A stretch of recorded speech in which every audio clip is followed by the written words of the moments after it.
Bonjour et bienvenue dans cette nouvelle édition de votre JT Agri44 TV. Canton. Les assemblées générales locales de la FNSEA 44 et JA 44 se poursuivent.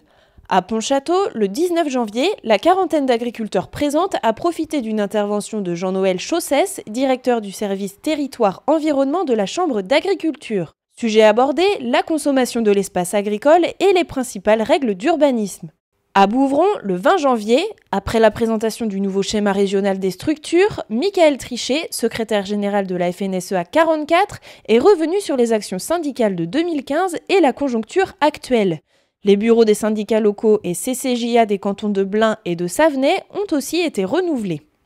Les personnes souhaitant participer à la réunion de leur secteur mais n'ayant pas reçu d'invitation personnelle doivent se rapprocher de leur responsable local ou se faire connaître auprès de la FNSEA 44 ou de JA 44.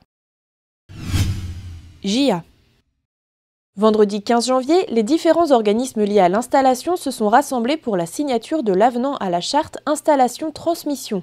Proposé par la Chambre d'agriculture et jeunes agriculteurs de Loire-Atlantique, il est destiné à mettre à jour la charte datée de 2011 pour correspondre au contexte agricole actuel. Lait.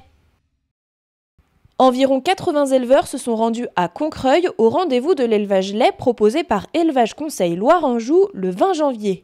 Ce rendez-vous fait partie d'une série de 8 réunions organisées à travers tout le territoire d'action de l'organisme de conseil en élevage. Sa directrice adjointe, Stéphanie Dufour, a fait le point sur l'activité 2015 marquée fortement par les formations autour des coûts alimentaires et des capacités de production, ainsi que par la mise en place de solutions nouvelles de suivi de troupeaux. Une question également abordée par le spécialiste lait de la Chambre d'agriculture, Jean-Claude Huchon. Il a présenté les travaux issus des réseaux sur les coûts de production des litres de lait supplémentaires.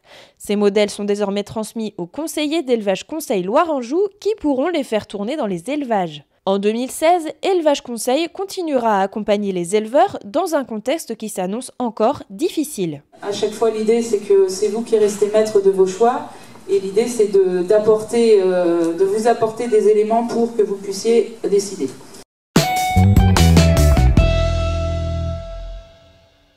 Pour les demandes d'aide ovine et caprine 2016, la télédéclaration est ouverte jusqu'au 1er février.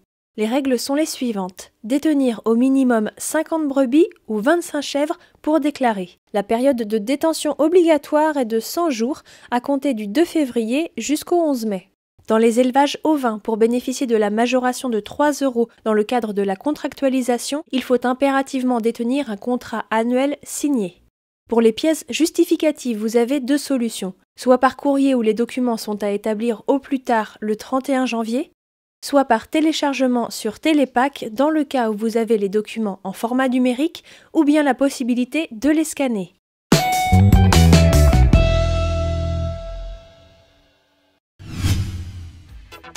Le JT est terminé, merci pour votre fidélité et à la semaine prochaine.